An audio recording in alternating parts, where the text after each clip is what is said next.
గెలవాలంటే కష్టాలను ఓర్చుకోవాలి.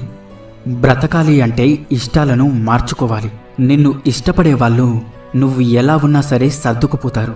నువ్వంటే ఇష్టం లేని వాళ్ళు నువ్వు ఎంత సర్దుకుపోయినా సరే దూరమవుతూనే ఉంటారు.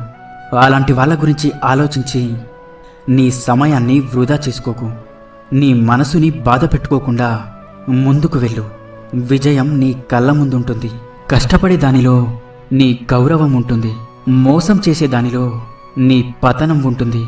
నువ్వు నిజాయితీగా ఉన్నంత వరకు ఒకరి ముందు నటించాల్సిన అవసరం లేదు.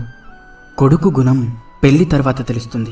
కూతురు గుణం వయసులో తెలుస్తుంది. భర్త గుణం భార్య అనారోగ్యంలో తెలుస్తుంది. భార్య గుణం భర్త పేదరికంలో తెలుస్తుంది. స్నేహితుని గుణం మనం కష్టంలో ఉన్నప్పుడు తెలుస్తుంది. అన్నదమ్ముల గుణం జగడంలో తెలుస్తుంది. పిల్లల గుణం